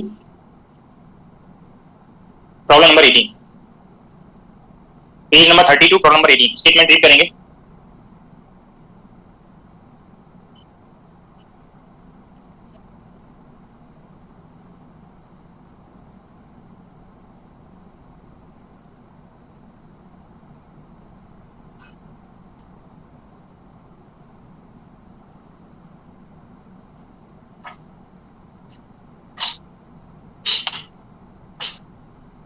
Many body system undergoes a phase transition between two phases A and B at the temperature T. temperature dependent specific heat at constant volume CV of two phases are given by CV for first phase A is equal to A T cube plus BT and CV for phase B is equal to CT cube. Assuming negligible volume change of the system and no latent heat generated in the phase transition. जो आपको मैंने statement read किया है, आपको जो problem 18 का statement दिया है, सभी को टाइप्स ऑफ फेज ट्रांजिशन का आइडिया हो जाना चाहिए कि this problem related with first order phase transition और सेकंड ऑर्डर फेज ट्रांजिशन. सभी को आइडिया हो रहा है? Second order. This is second order phase transition. Statement में जो लास्ट स्टेटमेंट है, assuming negligible volume change of the system and no latent heat generated in the phase transition. Latent heat का concept तब आता है जब फिजिकल स्टेट चेंज होगा, और सेकंड ऑर्डर फेज ट्रांजिशन में फिजिकल स्टेट सेम रहने के लिए बोला, तो वहां पर कोई लेटेंट हीट का कांसेप्ट नहीं है. तो this is the example of second order phase transition. और सेकंड ऑर्डर फेज ट्रांजिशन के लिए जो फर्स्ट ऑर्डर डेरिवेटिव्स हैं वो सेम रहने चाहिए ट्रांजिशन पॉइंट पे. तो एट ट्रांजिशन पॉइंट जो इन्फॉर्मेशन आपको यहाँ से दिया है सीवी का, इससे आपको आइडिया रहेगा कि एंट्रोपी बोथ फेज के लिए सेम होगा. ये पॉइंट सभी को क्लियर हो गया? Entropy first order phase transition, first order derivative है गेस एनर्जी का, और first order derivative transition point पे कंटिन्यूटी फैक्टर से इक्वल होगा. तो मैंने फर्स्ट ऑर्डर डेरिवेटिव को इक्वल कर दिया एंट्रोपी पार्ट, और यहाँ से सीवी वैल्यू दिया हुआ है, तो यहाँ से हम फर्स्ट फेज के लिए एंट्रोपी सीवी बाई टी, जो पहले भी किसी पर्टिकुलर प्रॉब्लम में मैंने ये कांसेप्ट यूज किया है, उसे फाइंड कर सकते हैं. तो A T square plus B integration B T, तो A T cube by 3 plus B T. B phase के लिए एंट्रोपी फाइंड करेंगे, तो C T cube by T करेंगे तो सी टी स्क्वायर हो गया, that is C T cube by 3. अब यहाँ से ट्रांजिशन पॉइंट पे टेम्परेचर की वैल्यू टीसी है और ये एंट्रोपी वैल्यूज को इक्वल करना है. A T C cube by 3 plus B T C is equal to C T C cube by 3. इसको सेम साइड लाएंगे, B T C is equal to A 1/3 T C cube common C minus A. T C का 1 power यहाँ से adjust हो गया, तो T C square can be written as 3b by c minus a. Then dc is equal to square root of 3b by c minus a. तो third option करते हैं.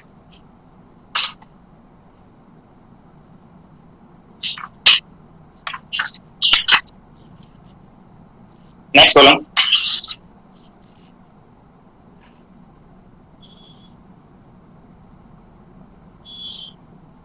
Page number 43, problem number 36.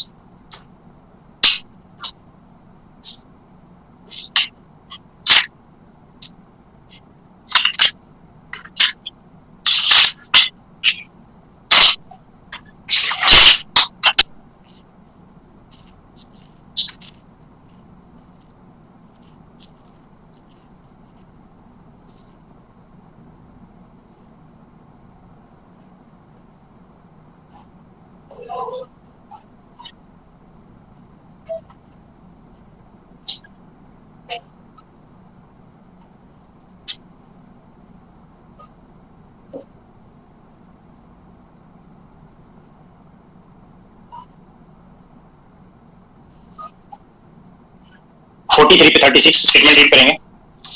Across a first order phase transition, free energy is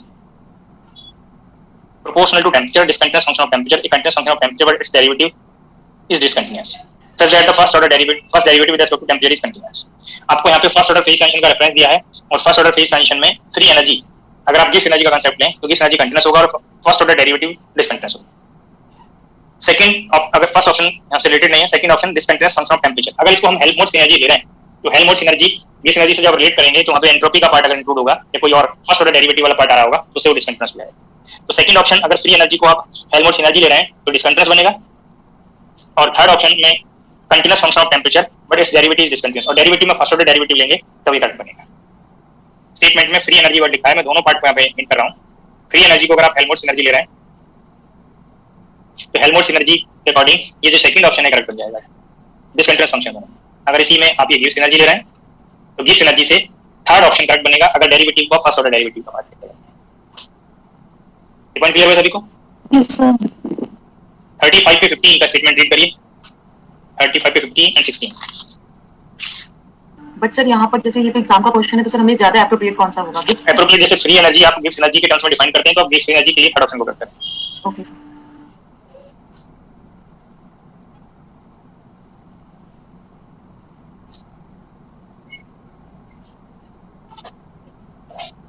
35 से 15 at 100 degree centigrade, water vapor and liquid water coexist in thermodynamic equilibrium in a closed container if mu and s represent the chemical potential and entropy respectively. Then at the interface जहाँ पे common boundary है, that part के लिए आपको यहाँ पे compare करना है कि क्या पार्ट करेक्ट बनेगा. तो हमें ये एग्जैक्टली कंफर्म नहीं है कि किस पार्ट के लिए एंट्रोपी पार्ट इंटरफेस पे डिसकंटिन्यूअस है एंट्रोपी, तो हमें ये आइडिया नहीं है कि कितना चेंज है. तो ये तो कंफर्म होगा कि डिसकंटिन्यूअसली चेंज होगा. कंटिन्यूअस फंक्शन में तो वेरिएशन की वैल्यू चेक करके आप बता सकते हैं, बट अगर केमिकल पोटेंशियल को चेक करें तो केमिकल पोटेंशियल होता है गिव्स एनर्जी पर पार्टिकल और गिव्स एनर्जी कंटिन्यूअस होती है. तो दैट पार्ट से फर्स्ट ऑप्शन आपको यहाँ पे करेक्ट बनेगा. बोथ साइड के लिए केमिकल पोटेंशियल सेम होगा. बाकी पार्ट आपको आइडिया, कंटिन्यूअस वाले पार्ट का आप कंपेरिजन कर सकते हैं. Finite changes in a second order phase transition occur. Phase transition second order phase transition है और सेकंड ऑर्डर फेज ट्रांजिशन के लिए फर्स्ट ऑर्डर डेरिवेटिव्स ऑफ गिव्स एनर्जी जो एंट्रोपी वॉल्यूम है वो ट्रांजिशन पॉइंट पे इक्वल आएंगे. Second order phase transition discontinuously change होगा. डिसकंटिन्यूअसली के लिए फाइनाइट चेंजेस आपको चेक करना, वो आपको पहले बताया है. और specific heat at constant pressure जो थर्ड ऑप्शन में हिंट किया है वो फाइनाइट चेंज बनेगा ट्रांजिशन पॉइंट पे. ए बी और डी ट्रांजिशन पॉइंट पे सेम आएंगे. तो फर्स्ट ऑर्डर और सेकंड ऑर्डर फेज ट्रांजिशन के जो मैंने एग्जांपल्स बताए ऐसे जो यहाँ पे प्रॉब्लम के स्टेटमेंट में इंक्लूड किए हैं. सम क्वेश्चंस आपको मैंने जो डिस्कस किए हैं वहाँ पे क्लासेस क्लेपरॉन की कंडीशन का भी आपको हिंट किया है. तो वो पॉइंट्स अगर आप अच्छे से पढ़ लेंगे तो आप ये रिजल्ट्स को रिलेट कर सकते हैं या प्रॉब्लम्स को आप करके फाइंड कर सकते हैं. तो डिस्कस करते हैं ग्राउंड केमिकल एंसेंबल. अभी कोई क्वेश्चंस होंगे अगर फेज ट्रांजिशन के तो डिस्कस करते हैं. जब एक साथ क्वेश्चंस डिस्कस करेंगे तो डिस्कस करते हैं grand canonical ensemble. Canonical ensemble more important था. More questions canonical ensemble approach पे थे. Some questions grand canonical ensemble पे भी पूछे गए हैं. तो ग्राउंड केमिकल एंसेंबल में आपको macro state representation basic part में हिंट किया हुआ है. Macro state represented by the fixed value of mu V and T. Number of particles variable होंगे, एनर्जी वेरिएबल होगी. ये आपको पहले नहीं किया. तो आपको जैसे कैनोनिकल एंसेंबल में प्रोबेबिलिटी का एक्सप्रेशन मैंने डिस्कस किया था. जो वेरिएबल है उसकी एक पर्टिकुलर वैल्यू के लिए आपने प्रोबेबिलिटी फॉर्म फाइंड किया. एनर्जी वेरिएबल था तो एनर्जी को मैंने EI नोट किया और इससे आपको प्रोबेबिलिटी बताया proportionality factor exponential minus beta EI से. बीटा टेंपरेचर से रिलेटेड है और एनर्जी वेरिएशन टेंपरेचर से रिलेटेड. ऐसे ही आप जब आप नंबर ऑफ पार्टिकल्स वेरी कराएंगे तो नंबर ऑफ पार्टिकल्स के वेरिएशन के लिए केमिकल पोटेंशियल और टेंपरेचर के दोनों पार्ट आएंगे. तो एक नोटेशन यहाँ पे मैंने पहले बताया होगा alpha that is minus mu by KVT, beta 1 by KVT. ये पॉइंट आपको रिलेट हो रहे होंगे. तो जैसे ही आप यहाँ पे ग्राउंड केमिकल एंसेंबल में नंबर ऑफ पार्टिकल्स और एनर्जी दोनों टर्म्स वेरिएबल लेंगे तो किसी सिस्टम की प्रोबेबिलिटी फाइंड करने के लिए आपको दोनों पार्ट का रेफरेंस करना है. एक ऐसी मैक्रो स्टेट की प्रोबेबिलिटी फाइंड कर रहे हैं जिसकी एनर्जी और नंबर ऑफ पार्टिकल्स आपको बताने हैं. तो स्टेटमेंट नोट करेंगे the probability that a system having energy Es and number of particles Nr at absolute temperature capital T and chemical potential इसको रिप्रेजेंट करेंगे P function of RS. R number of particle के लिए और S energy के लिए notation है. यहाँ suffix में नोट किया is proportional to exponential minus alpha NR minus beta S. इस प्रोपोर्शनलिटी साइन को आप एलिमिनेट करेंगे. कोई कांस्टेंट मैंने मल्टीप्लाई कर दिया ये exponential minus alpha NR minus beta S. अब इस प्रोबेबिलिटी को नंबर ऑफ पार्टिकल पे और एनर्जी पे सम करें तो टोटल प्रोबेबिलिटी 1 बनेगी. इस कांस्टेंट की वैल्यू आप फाइंड कर सकते हैं. यहाँ पे डबल समेशन है, एक समेशन नंबर ऑफ पार्टिकल पे, एक एनर्जी पे. तो यहाँ से आपको एक प्रोबेबिलिटी का फॉर्म जब इस एक्सप्रेशन में प्लेस करेंगे तो प्रोबेबिलिटी वैल्यू आपको पता चल गया. की value 1 by summation over RS तो exponential minus alpha NR minus beta S divided by summation over RS exponential minus alpha NR minus beta S where alpha is minus mu by kt and beta is 1 by kt. The probability value in terms of mu and temperature can be written as exponential mu by kBT nr minus es by kBT divided by summation over r summation over s जो summation दोनों साथ एक साथ note कर सकते हैं, mu N R by kBT minus E S by kBT. ये वो टर्म एक्सपोनेंट में है, तो ये प्रोबेबिलिटी के लिए एक्सप्रेशन बन गया है, क्योंकि यहाँ पे टू वेरिएबल्स हैं इसलिए टू टर्म्स इंक्लूड हो रहे हैं एक्सपोनेंट में। इसी प्रोबेबिलिटी टर्म को आप लाइक दिस भी नोट कर सकते हैं,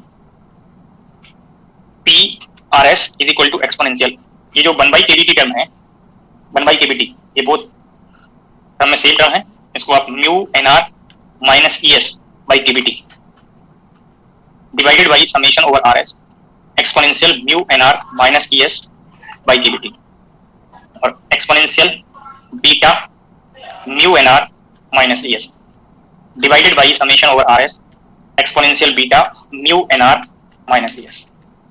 ये आप फॉर्म नोट कर सकते हैं, और जैसे ही आपको प्रोबेबिलिटी टर्म पता चलेगा, डिनोमिनेटर टर्म पार्टीशन फंक्शन आप डिफाइन करेंगे। सिमिलर अप्रोच कैनोनिकल एंसेंबल में आपने यूज किया था। एक और यहाँ पे कंडीशन है जब ये प्रोबेबिलिटी टर्म आप नोट कर रहे हैं, क्योंकि यहाँ पे नंबर ऑफ पार्टिकल्स वेरिएबल हैं, तो अगर आप ऑल स्टेट्स के नंबर ऑफ पार्टिकल्स को आप सम कर दें और एनर्जी को आप सम कर दें, तो आपको टोटल नंबर ऑफ पार्टिकल्स पता चल जाएंगे। इट मींस थोड़ा कंसेप्ट लेंगे, ये जो एनआर है ये एक मैक्रो स्टेट में नंबर ऑफ पार्टिकल्स हैं, और अगर आप डिस्क्रीट एनर्जीज ले रहे हैं सिंगल पार्टिकल्स के लिए, these are for single particles, जब आप वन पार्टिकल कंसीडर करें, जैसे लाइक सिंगल हार्मोनिक ऑसिलेटर, अब लेवल्स में आप पार्टिकल को डिस्ट्रीब्यूट करेंगे जो वेरिएबल नंबर हैं, कभी 2 डिस्ट्रीब्यूट करें, कभी 3 डिस्ट्रीब्यूट करें, तो ये सिंगल पार्टिकल एनर्जी लेवल्स हैं और एनर्जी स्टेट्स हैं। इसकी एनर्जी कोई एक ith लेवल मैंने यहाँ पे शो कर दिया, इसकी एनर्जी एप्सिलॉन आई है, और जब आप ये मैक्रो स्टेट का रिप्रेजेंटेशन ले रहे हैं तो इस पर्टिकुलर लेवल में ni पार्टिकल्स आप डिस्ट्रीब्यूट कर रहे हैं। तो अगर आप ऑल लेवल्स के पार्टिकल्स को जब आप ऐड करेंगे, समेशन ओवर i ni करेंगे, तो आपको इस मैक्रो स्टेट के लिए नंबर ऑफ पार्टिकल्स मिलेगा। और क्योंकि यहाँ पे आपने ni पार्टिकल डिस्ट्रीब्यूट किए हैं और इस लेवल की एनर्जी एप्सिलॉन आई है, और सम करें इस कंडीशन को, तो इस मैक्रो स्टेट की एनर्जी आपको पता चलेगा। तो ये कंडीशन आप यहाँ पे इंक्लूड करके चल रहे हैं कि एनआर का कंडीशन यहाँ पे क्या है। अब जो डिनोमिनेटर टर्म है वो ग्रांड कैनोनिकल पार्टीशन फंक्शन है। प्रोबेबिलिटी में जो डिनोमिनेटर टर्म होगा, जैसे आपने कैनोनिकल एंसेंबल के लिए प्रोबेबिलिटी टर्म डिफाइन किया, तो डिनोमिनेटर को कैनोनिकल एंसेंबल में पार्टीशन फंक्शन डिफाइन किया था, तो सिमिलर वे में यहाँ पे भी पार्टीशन फंक्शन डिनोमिनेटर टर्म होगा प्रोबेबिलिटी का, ग्रांड कैनोनिकल पार्टीशन फंक्शन। कभी नेम गिवन होगा ग्रांड कैनोनिकल और कैनोनिकल, कभी आप यहाँ पे जो स्टार्टिंग में मैंने बेसिक पॉइंट्स बताया उनसे कंफर्म करेंगे कि किस एंसेंबल में पार्टीशन फंक्शन पूछा है, क्योंकि बोथ एंसेंबल में पार्टीशन फंक्शन अप्रोच है, ग्रांड कैनोनिकल में भी और कैनोनिकल में। मैंने नोटेशन क्यों ले लिया पार्टीशन फंक्शन के लिए, कैनोनिकल में भी क्यों लिया था, बट वहाँ पे मैक्रो स्टेट था, आप ये रिकॉल करेंगे थोड़ा। अगर क्यू एन वी टी है और एक क्यू टी वी म्यू है, दोनों ही क्यू नोटेशन लिए पार्टीशन फंक्शन के लिए, बट आपको ये आर्गुमेंट में जो डिपेंडेंसीज हैं इनसे ये कंफर्म हो जाना चाहिए कि ये term macro state canonical ensemble के रिप्रेजेंटेशन के लिए है और ये मैक्रो स्टेट ग्रांड कैनोनिकल के लिए है। तो ये partition function canonical partition function है और ये कैनोनिकल, ये ग्रांड कैनोनिकल पार्टीशन। ये टू डिफरेंसेस कंफर्म हो गए सभी को? Yes sir. मैंने नोटेशन तो क्यों लिया है, बट आर्गुमेंट डिफरेंट शो कर दिया, इससे आपको आइडिया रहे कि ग्रांड कैनोनिकल पार्टीशन। तो summation over R S exponential beta mu N R minus E S partition function in grand canonical ensemble, summation over R S exponential mu N R minus E S by kBT. जो आपको form ये बताया था, कोई भी form है same part है।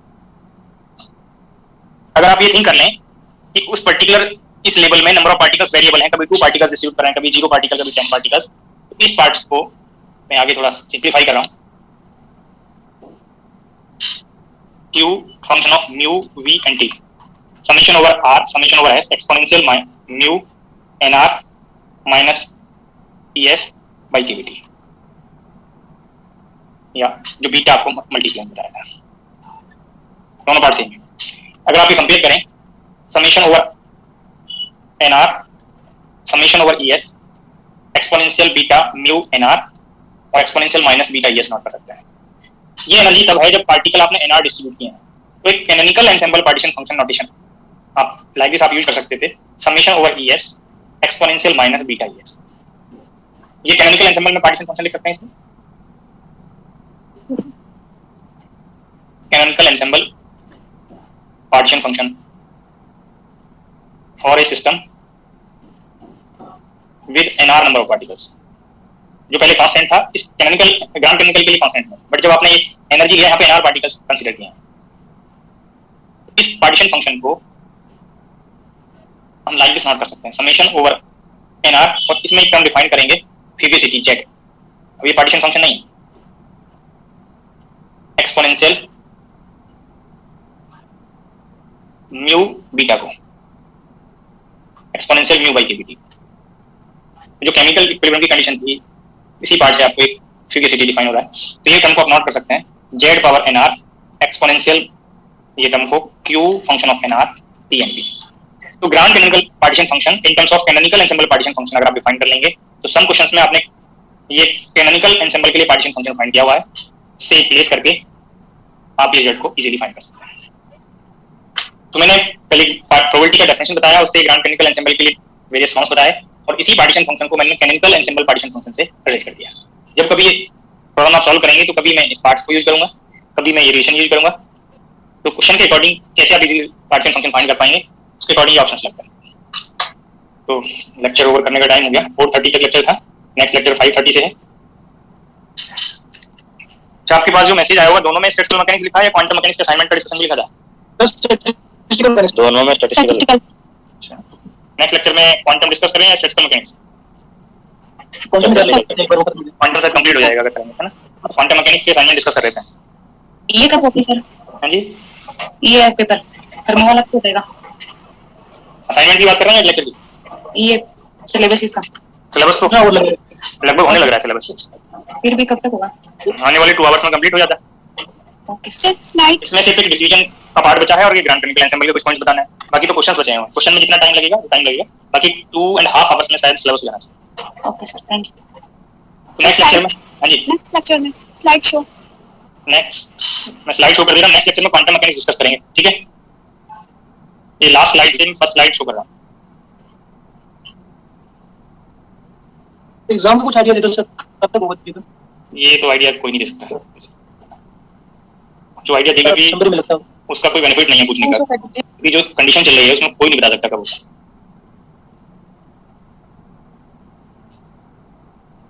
आप प्रिपरेशन रखिए, ठीक है। जो सिलेबस हो गया है उसको रिवाइज करते जाइए जैसी टाइम मिले, और जहां से भी क्वेश्चंस आपको मिले आप बिना बुक के, बिना किसी हिंट के उनको सॉल्व करने के लिए ट्राई करिए। बीच बीच में टेस्ट जो होंगे उनको अच्छे से प्रिपेयर करके आप अटेम्प्ट करिए। सर।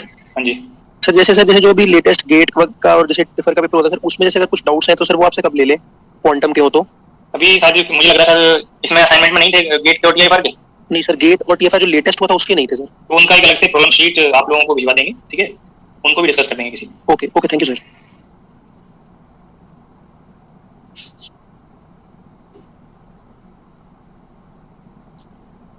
तो जैसे क्वांटम का हमारा स्लाइड नंबर 1 टेस्ट हो गया, दोबारा फिर से होगा टेस्ट? हाँ जी सर स्लाइड नंबर 1 फिर से टेस्ट शुरू से होगा सर? मैं स्टेटमेंट नहीं पाया। हां क्वांटम का सर, जैसे क्वांटम का एग्जाम था, हमारा टेस्ट हो गया सारा कंप्लीट। हाँ जी, तो अब दोबारा शुरू से फिर से होगा? टेस्ट की पूछ रहे हैं? जी सर। हाँ टेस्ट होगा तो फिर होल सिलेबस का होगा क्वांटम के।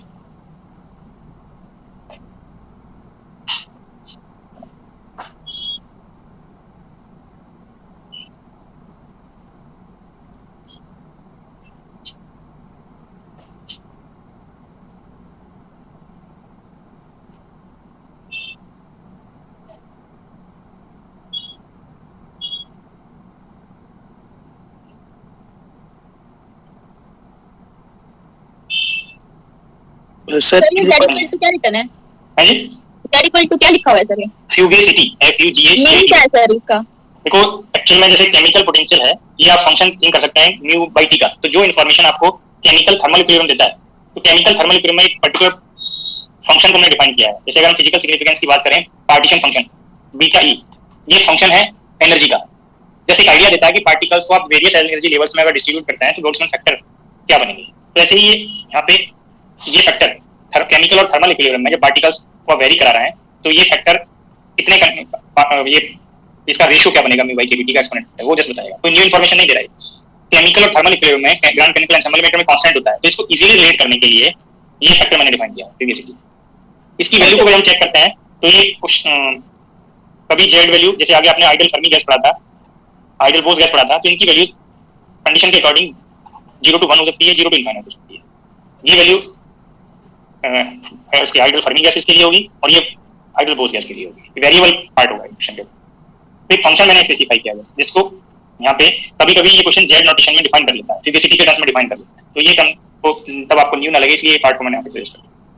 बाकी तो आप चेक करें कि जब केमिकल और थर्मल इक्विलिब्रियम होगा जो टर्म कांस्टेंट आएगा म्यू बाई डी, तो उसी का एक एक्सपोनेंशियल फंक्शन है। बाकी ब्रेक के बाद डिस्कस करते हैं। सर एक बार सर वो इंटरनल एनर्जी सर एक बार हिंट कर सकते हैं कि मतलब कैसे वो मतलब डिसकंटीन्यूअस होगा फर्स्ट ऑर्डर के लिए? ये जो h माइनस ts बताया था, yes sir, u plus p minus ts। अब आप देखिए यहाँ से अगर कंपेयर करें, ये टर्म बन गया, यस सर। तो ये टर्म डिस्कंटिन्यूअस होंगे या नहीं? Okay sir.